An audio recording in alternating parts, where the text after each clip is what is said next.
Bible literature ministry అనుదిన ధ్యానములు October 13 అంశము దేవుని త్రాసు వాక్యము దానియేలు 5వ అధ్యాయము 26వ వచనము ఆయన నిన్ను త్రాసులో తూచగా నీవు తక్కువగా కనబడితివి.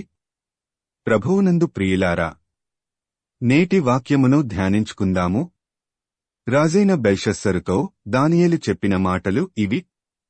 రాజైన బెల్షస్సరు ప్రభుత్వ విషయములో దేవుడు త్రాసులో తూచి లెక్క చూచి ముగించినప్పుడు, ఆయన తక్కువగా కనబడినప్పుడు దేవుడు ఆయనను శిక్షించాడు.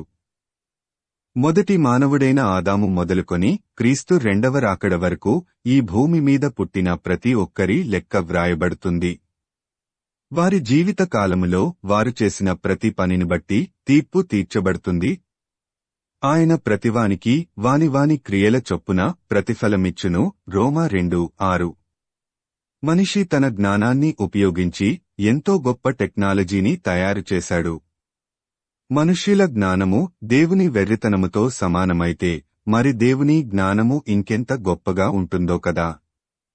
ప్రస్తుతం మనం వాడే స్మార్ట్ ఫోన్లో ఆటోమేటిక్ కాల్ రికార్డ్ ఎలా ఉంటుందో, మనం ఎక్కడికి వెళ్లినా సీసీ కెమెరాల్లో ఎలా రికార్డ్ చేయబడుతుందో, మనిషిని సృజించిన దేవుని దగ్గర అంతకంటే గొప్ప టెక్నాలజీ ఉంటుంది. మనిషి హృదయములోని ఆలోచనల్ని రికార్డు చేసే టెక్నాలజీ ఈ భూమి మీద లేదు. అది మనిషికి అసాధ్యమే అవుతుంది. ఎందుకంటే హృదయమును చూడగలిగింది దేవుడు ఒక్కడే. తీర్పు దినమందు నేను ఈ మాట అనలేదు అనగానే వాయిస్ రికార్డ్ ఎలా వినిపిస్తారో, నేను ఈ పని చేయలేదు అంటే సీసీ కెమెరాల్లో రికార్డ్ అయిన దాన్ని ఎలా చూపిస్తారో, మనం చేసే ప్రతి పని, మనం మాట్లాడే ప్రతి మాట, మన ప్రతి ఆలోచన రికార్డు చేయబడుతుంది. మనం ఏ విషయంలో కూడా తప్పించుకునే ఆస్కారమే లేదు. నాకేమి తెలియదు అని బుకాయించడానికి అవకాశమే ఉండదు. దొంగ ఎక్కడైనా దొంగతనం చేయడానికి వెళ్లినప్పుడు, అక్కడ సీసీ కెమెరా ఉన్నప్పుడు తాను దొరికిపోతానన్న భయంతో ఆ ప్రయత్నం మానేస్తాడు. మరి మనం చేసే ప్రతి పని, ప్రతి ఆలోచన దేవుని దగ్గర రికార్డు అవుతున్నప్పటికీ మనం మాత్రం నిర్భయంగా పాపాలు చేస్తూనే ఉన్నాము. నేను కూర్చుండుట, నేను లేచుట నీకు తెలియను, నాకు తలంపు పుట్టక మునుపే నీవు నా మనస్సు గ్రహించుచున్నావు. కీర్తనలు 139:2. ఎవరు చూడకుండా మనం రహస్యంగా చేసే ప్రతి పాపము అందరూ చూచేలా పెద్ద స్క్రీన్ మీద ప్రదర్శింపబడితే మనం సిగ్గుతో తలవంచుకోవాల్సి వస్తుంది కదా. మరుగైనదేదియు బయలుపరచబడకపోదు, రహస్యమైనదేదియు తెలియబడకపోదు. మత్తయి 10:26. ఈ భూమి మీద మనం చేసే క్రియలు, అవి మంచివే కాని చెడ్డవే కాని, ప్రతిదాని గురించి దేవునికి లెక్క అప్పగించాలి.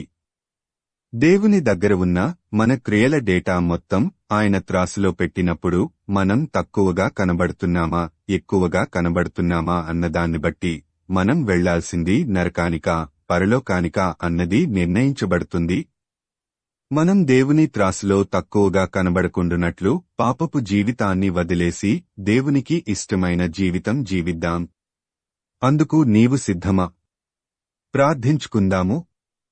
ప్రభువా, ఈ లోకంలో మేము జీవించినంతకాలము నీకు ఇష్టమైన జీవితం జీవించి నీ త్రాసులో మేము తక్కువ కాకుండునట్లు మాకు నీ కృప అనుగ్రహించుమని యేసయ్య నామమున అడుగుతున్నాము తండ్రి. ఆమేన్. ప్రభువునందు ప్రియులారా, మార్కు సువార్త 16వ అధ్యాయము 15వ వచనములో మీరు సర్వలోకమునకు వెళ్లి సర్వసృష్టికి సువార్త ప్రకటించుడి అని యేసు ప్రభువు చెప్పాడు. కాబట్టి సువార్తను ప్రకటించడంలో భాగంగా ఈ వాక్యమును మీ స్నేహితులు, బంధువులకు షేర్ చేయమని ప్రభువు నామమున కోరుతున్నాను. దేవుడు మిమ్మును దీవించునుగాక.